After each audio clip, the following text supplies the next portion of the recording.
Fala, meus filhos! Já pararam pra pensar que as maldições de Jujutsu podem ser mais literais do que parecem? Já parou pra pensar também o quão a vida dos feiticeiros Jujutsu são cruéis e dolorosas? E como seus poderes podem estar relacionados a essas maldições? É sobre isso que vamos teorizar nesse vídeo. Então bora lá! No mundo de Jujutsu existe basicamente duas raças, os feiticeiros e os não feiticeiros. E o que os diferenciam é que os feiticeiros são capazes de suportar todo esse mundo de maldições e conseguir usar técnicas a partir disso, técnicas inatas que vêm dos próprios feiticeiros, e o corpo das pessoas comuns não é preparado para isso, então eles não conseguem reagir com esse tipo de poder. Isso também pode ser separado em classes. Basicamente, os não feiticeiros podem ser xamãs, e o que diferencia eles como xamãs é que, por exemplo, os feiticeiros têm um controle natural da sua energia amaldiçoada, e os não feiticeiros não têm. Então, é como se fosse uma forma instintiva que os feiticeiros têm de controlar essa energia, e com isso, eles têm uma técnica a partir dessa energia amaldiçoada, que eu vou explicar a seguir.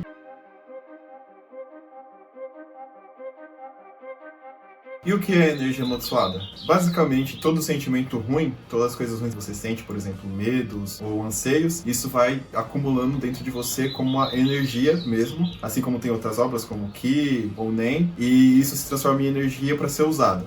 Os feiticeiros conseguem usar essa energia de forma natural. Agora, os não feiticeiros, eles não sabem controlar isso e acaba que essa energia vai se esvaindo para fora do corpo dele. E essa que é a diferença de feiticeiros e não feiticeiros, e isso que é energia amaldiçoada. Basicamente, um sentimento ruim que vai se acumulando e tomando uma forma de energia no seu corpo.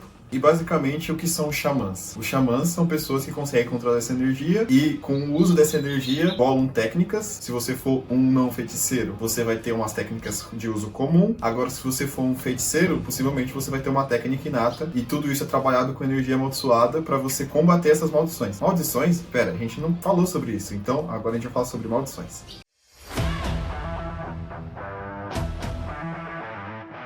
Bom, as maldições basicamente são monstros, mas do que são formados esses monstros? Bom, as pessoas que são não feiticeiras, como elas não conseguem controlar essa energia amaldiçoada, a partir desse medo que ela tem, por exemplo, a pessoa tem medo de altura. Então esse medo de altura vai se acumulando, e essa energia vai esvaindo do corpo dele e vai se tornar um monstro, que é uma maldição. Basicamente, essas são maldições. Ah, e um feiticeiro? Um feiticeiro, a energia não esvai do corpo dele.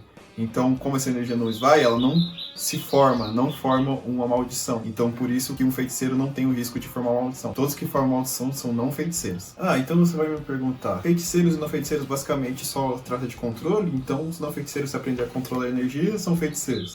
Não, porque tem um porém nisso aí. Os feiticeiros têm uma parte do cérebro diferente, como se fosse uma parte que é feita para conseguir entender todo esse mundo de maldições. Então, eles conseguem entender essa parte da técnica deles, que vai fazer parte da teoria, mas pra gente vai fazer sentido. Mas no momento que a gente precisa saber é isso, eles têm uma parte diferente para entender esse mundo de técnicas amaldiçoadas e de maldições. E por isso que eles conseguem ter essas técnicas diferenciadas. Agora, o não feiticeiro, ele até pode aprender a controlar essa energia, e aí ele se torna um xamã, só que ele não vai conseguir ter uma técnica diferenciada. Ele vai conseguir ter um uso comum dela, que é o que qualquer um pode ter. Então, a diferença é que eles têm um cérebro moldado de uma forma diferente. E antes de começar a teoria, só mais uma diferença entre os feiticeiros e não feiticeiros, é que basicamente os feiticeiros têm uma facilidade maior para ver maldições, e basicamente os não feiticeiros não têm essa facilidade. Eles ainda podem ver em situações, por exemplo, de vida ou morte, ou usando algum utensílio, como o óculos da Maki. Bom, só uma introdução à teoria, o ponto principal delas são as técnicas amaldiçoadas e, como na minha visão, elas são maldições encarnadas nos próprios feiticeiros. Agora o ponto principal do vídeo, que é o que eu mais queria falar, é a minha teoria sobre as técnicas inatas em Jujutsu.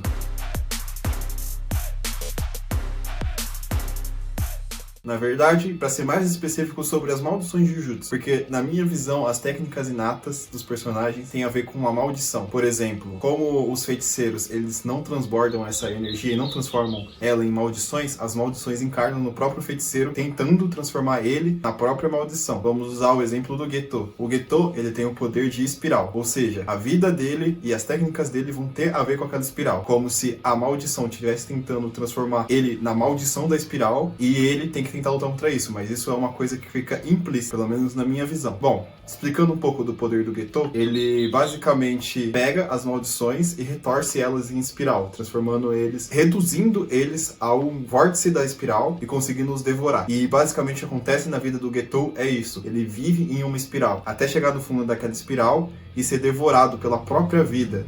Então, isso é uma simbologia sobre o poder dele. Eu acho que ele é o mais fácil de identificar isso, tanto que foi assim que eu bolei essa teoria. Eu acredito que essa é a verdadeira face das técnicas inatas. São as maldições que não conseguiram se formar, tentando transformar aquele indivíduo na própria maldição. Por exemplo, o que eu consigo lembrar de cabeça é o Sukuna. Talvez, pode ser no vídeo do Sukuna, eu vou explicar melhor, o Sukuna estava se tornando já uma maldição, porque aquela maldição estava fazendo ele viver a maldição em si. Aquela maldição estava fazendo ele viver por ela. Na minha opinião, o Sukuna tem a maldição da fome. Então, ele vivia pela fome, ele vivia por fomes de batalhas, ele literalmente comia outras pessoas, ele devorava outras pessoas. Então, ele encarnou aquela maldição e estava se tornando aquilo. Por isso que ele acaba virando uma aberração. De um feiticeiro, ele começa a se tornar o rei das maldições, ele se torna a própria maldição da fome. E por isso que ele se modifica, tanto que uma das falas mais emblemáticas que eu lembro é do Kenjaku falando pro Tengen que ele estava parecido com o Sukuna quando ele estava se tornando uma maldição. E isso já estava explícito, isso já estava dando um indício de que os feiticeiros podem se tornar maldições. E na minha concepção, é por conta disso. Bom, depois de toda essa explicação sobre a teoria, vamos aos exemplos.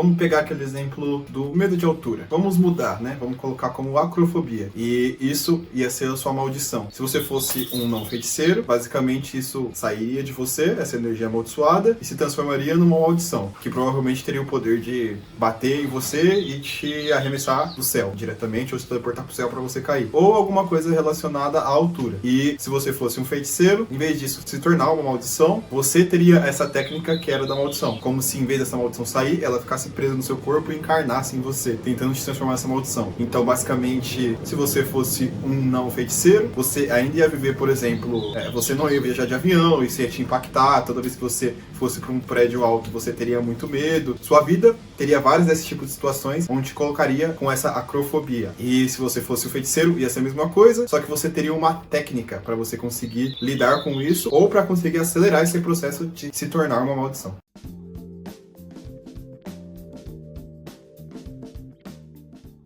Bom, basicamente a teoria é essa. Tem algumas coisas a mais, como a parte dos gêmeos, ou algumas exceções, como o Toji, mas isso vai ser explicado nos vídeos dessas próprias pessoas. O foco principal do vídeo é falar sobre como, na minha visão, os feiticeiros têm uma maldição que cresce junto com eles. Não só os feiticeiros, as pessoas normais também, só que nos feiticeiros é mais evidente porque isso se torna a sua própria técnica, assim como o modo que aquele feiticeiro vai viver. Com tudo isso, eu quero deixar bem explícito que essa é a minha visão sobre o Jujutsu, essa é a teoria que eu consegui bolar interpretando tudo que o Akutami tentou passar, e isso vai ser base para os próximos vídeos que eu vou fazer. Bom, o próximo vídeo já vai ser sobre explicando os poderes do Sukuna e como que eu acho que a maldição dele é a maldição da fome. Então fiquem ligados, dê um like aí, se inscreve e sugira sobre quem eu posso falar as técnicas, ou se você ficou com alguma dúvida ou queria que eu explicasse algo mais a fundo, pela minha interpretação ou mesmo com base em tudo que está na obra só, pode deixar aí que eu vou dar uma olhada